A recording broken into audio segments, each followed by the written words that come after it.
Welcome to the Baby Playbook podcast. Thank you so much for your company this week, and thank you so much for tuning in. We have a really special episode today with an amazing guest, and I really love this topic that we're about to talk about, which is all about maternity leave, returning to work, the challenges of becoming a mum, and then also returning to your career. Who are you? What's going on? What are my new goals? There's so many questions that arise during this time, and I think I love to talk about this because I know for me, who was someone who did return to work and was very keen to return to work, I found myself in a place where I was also a little bit lost as to who I was in terms of my career after I had kids, which I thought wouldn't happen to me because I was very set in what I wanted to do and who I thought I was. But it really throws you off. Parenting throws off everything in your life.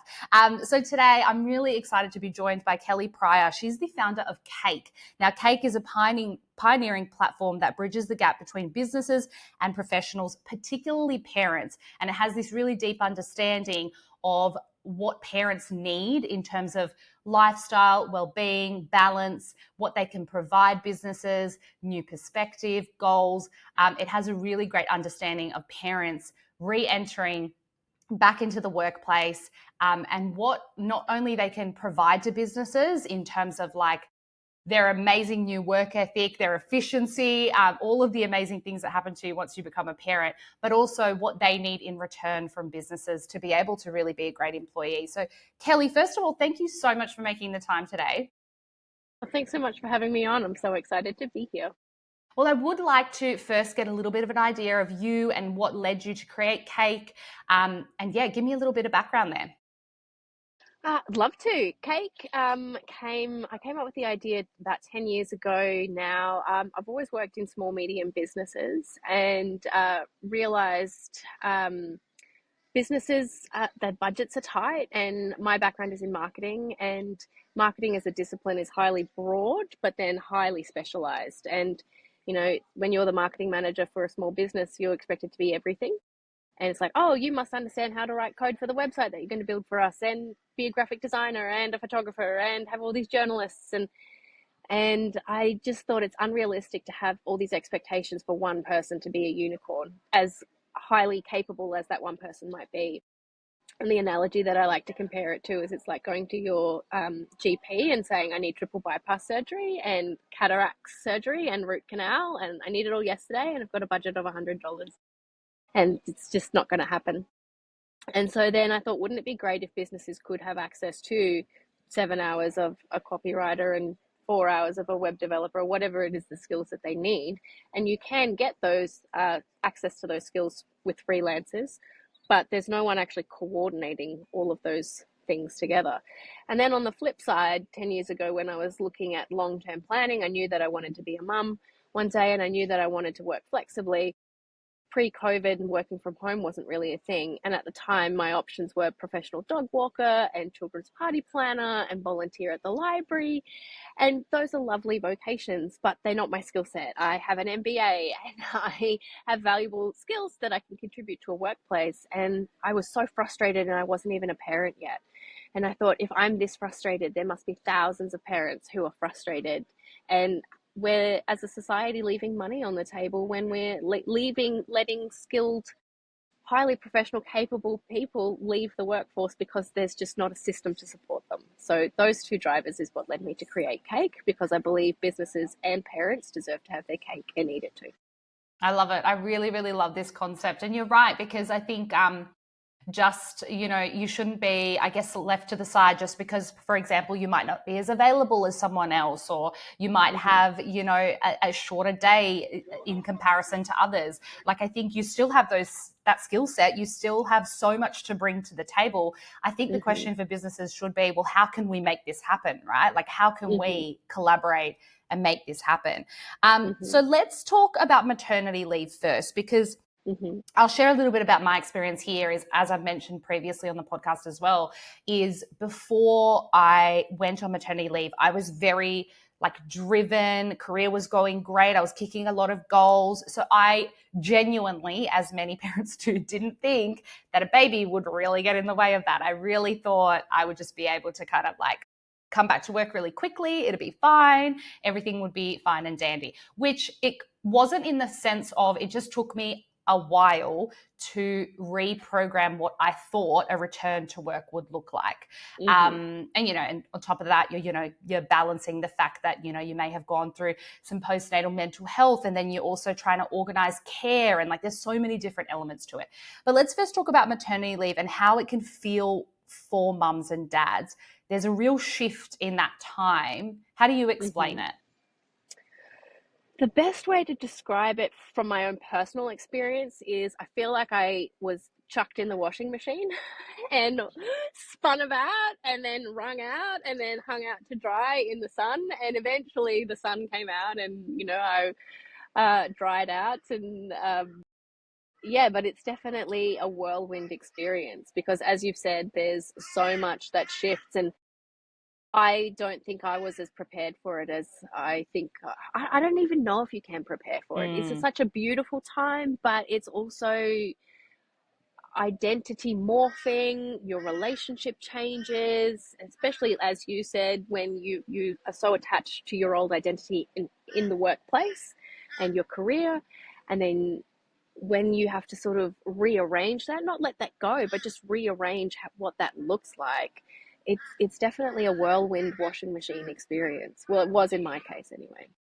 It certainly is. And there's so many kind of new feelings of like all of a sudden, so many parents would be able to relate to just like, for example, all of a sudden you feel guilty about things that you thought were just part of life, like guilty about even thinking about going back to work, and guilty about even organizing that, and guilty about figuring out what's a really good balance. So the feelings of guilt, the feelings of confusion, being a little bit lost about actually who am I and what was I actually working towards. So that's a lot to deal with.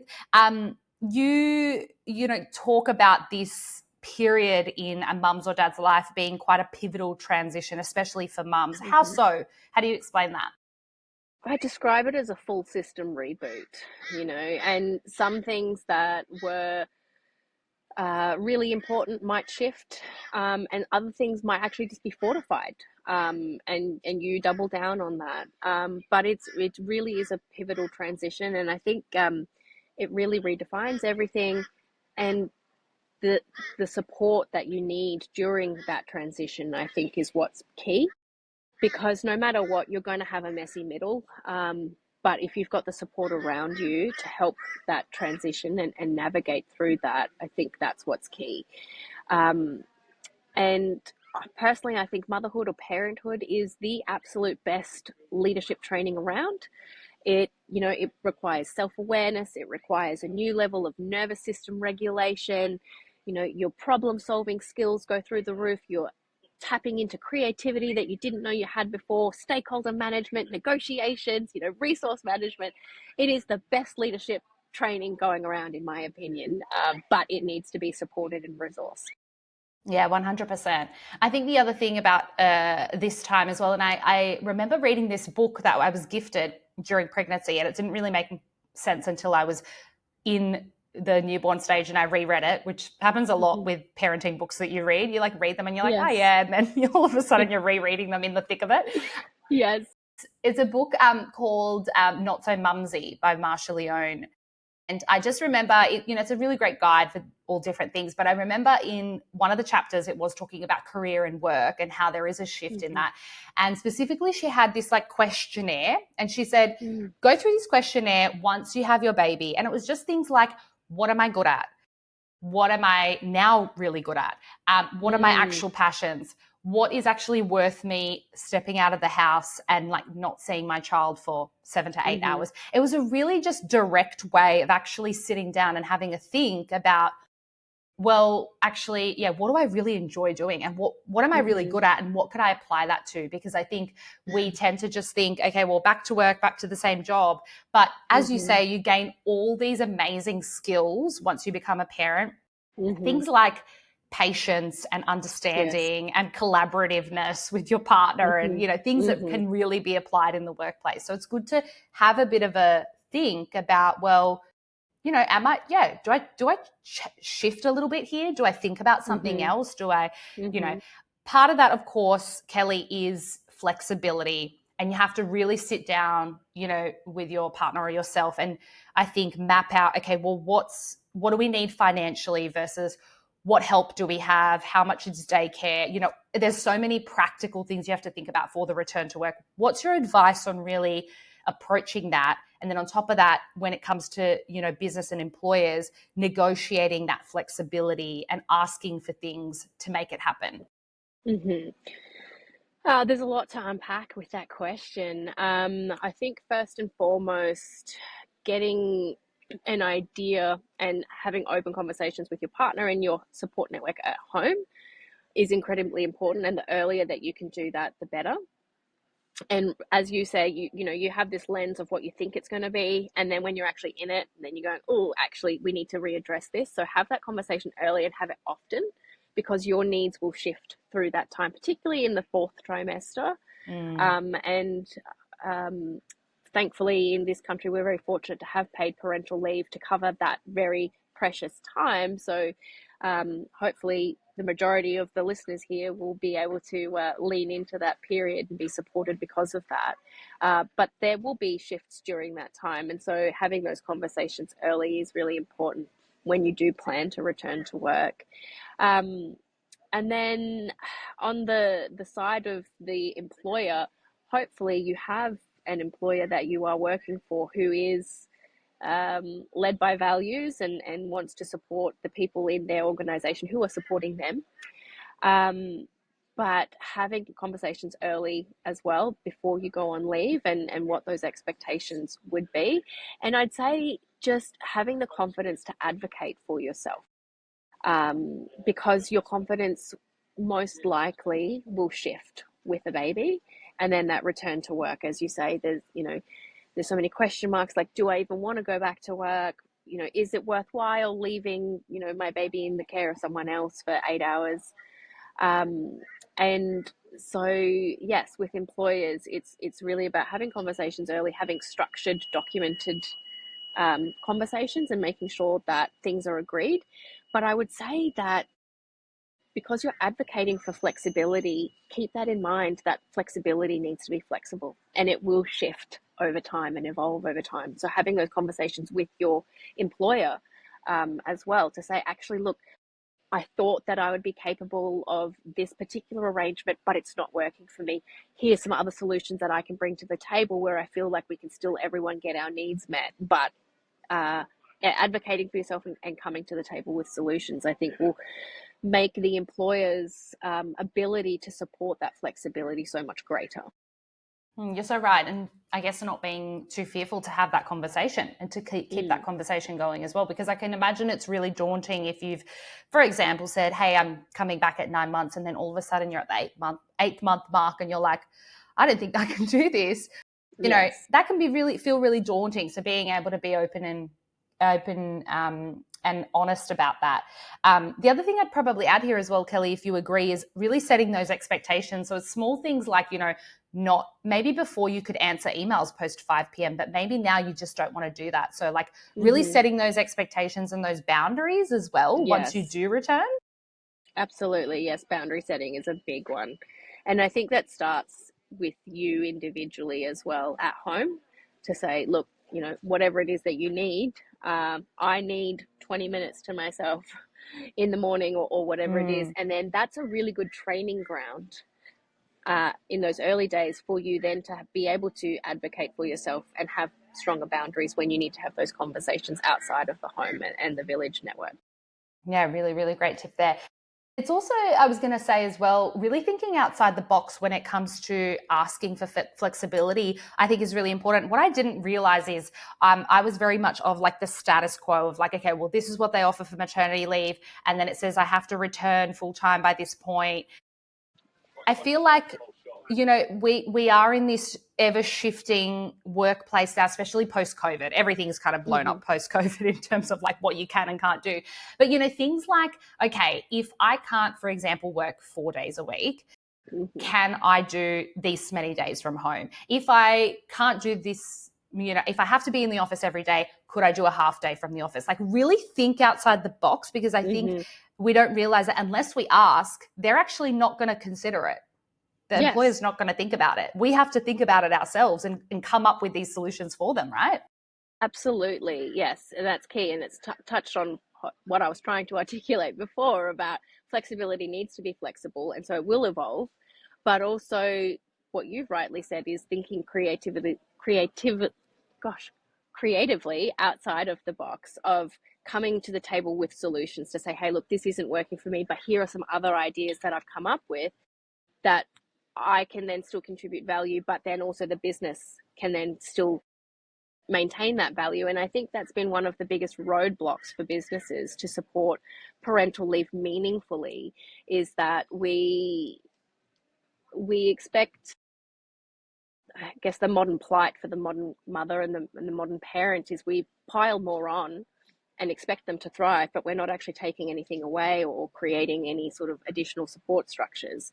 But then the same thing happens for the business, is that we're taking one of their key players out of the game and then we're expecting them to still thrive. So how do we create opportunities where everyone gets to have their cake and eat it too?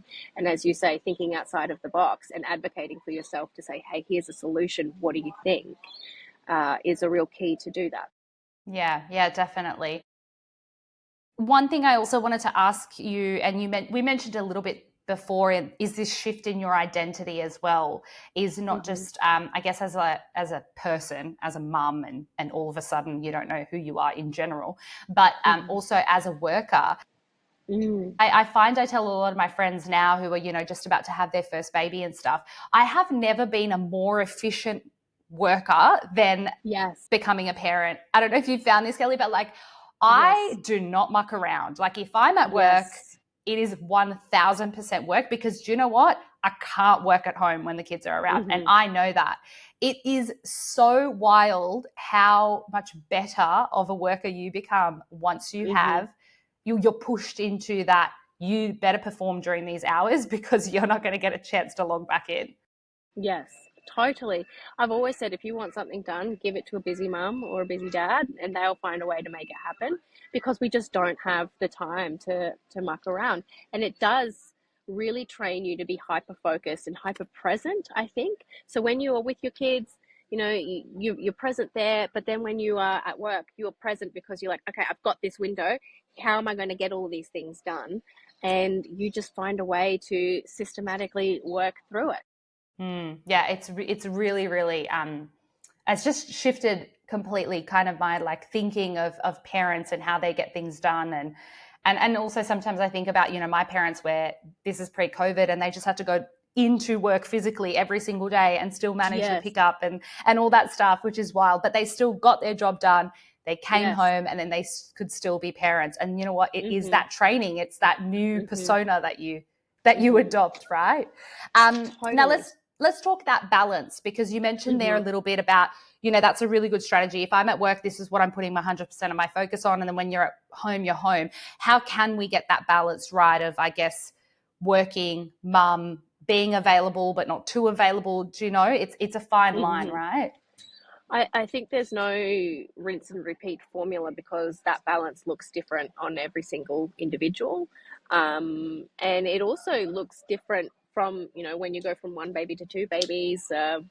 It's just, it really comes down to what works for you. And that comes with a level of self awareness, first and foremost. You need to be self aware enough to go, is this working for me? Am I showing up as my best self? Or am I depleted?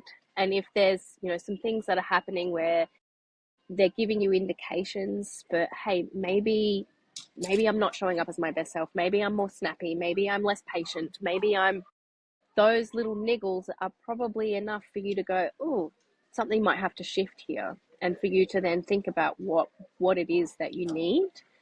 But only you can know that.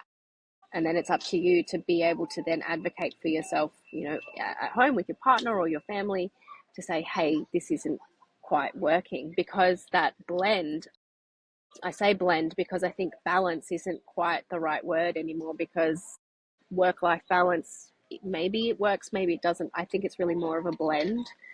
But it's really comes down to you as an individual, and feeling empowered that you are worthy enough to advocate for yourself so that you can show up as your best self for yourself and your family and your employer, rather than taking on more and taking on more and taking on more, and then giving from an empty cup, because the cup's going to run out and it's not going to be good for anyone.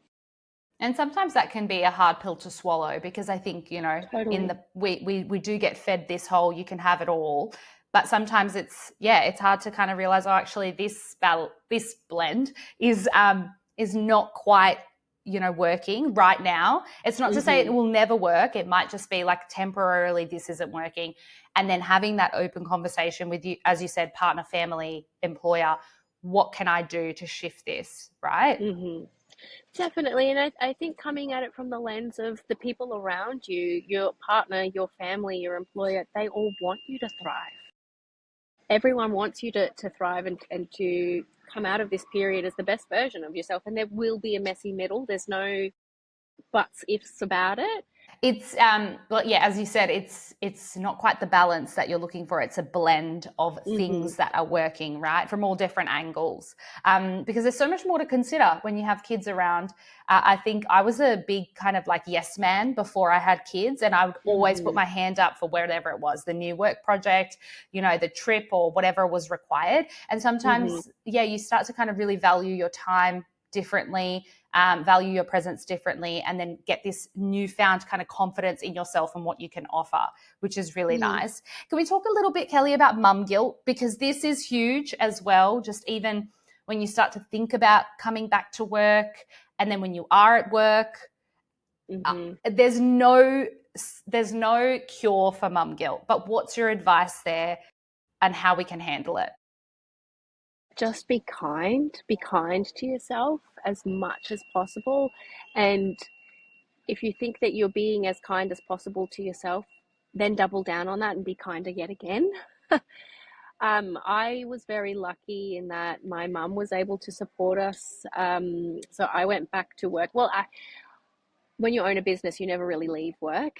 So I'm a little bit different to a lot of employed families, but there are also a lot of business owners who have families as well. So I took 6 months out of client work and client-facing work, and I had a great team around me, so I was supported in that way.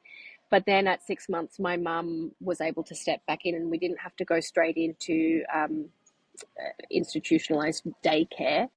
And we were able to put that off until she was closer to 12 months. And that worked for us. I mean, the mum guilt was still there. Absolutely. There's no ifs or buts about that. But I think, again, just being kind to yourself is this working for me? How can I make it work for me? And ultimately, how can I make it work for the family? Because if you're making it work for you, you're going to then be making it work for the family. As you say, there is absolutely no cure for it. And I've spoken to some mums that say, oh, I just don't even have mum guilt. And I'm like, oh gosh, like, what is your secret? Yeah, what are they drinking? yeah, exactly. But I think for most of us, we have that because it shows how important this new identity is, and what your family now means to you. And it's not necessarily about guilt as such. It's really more of this tension, because guilt assumes that you've done something wrong, but you haven't actually. It's how do I hold this tension between two equally meaningful things to me in a way that is supported. Yeah, that's a really good way to put it. I'm going to stop using mum guilt now in every respect because you're right. It feels like it's saying that I've got something to feel bad about. Yes. Kelly, this has been such a great chat. Thank you so much for touching base on it, because I think it's something that we don't tend to plan too much. We kind of put it to the side. We focus on baby. We've got baby sleep solids coming up, all these different things that we've got to tackle. But it is something, as you said, to potentially, you don't have to have the right solution at the start of maternity leave and a full plan, because that plan will most likely change. But Absolutely. To have those check-ins and those conversations, and just to start a bit of a map out on what's this going to look like, what do I need, how's the family going to handle it, It's such great advice. Thank you so much for your time today.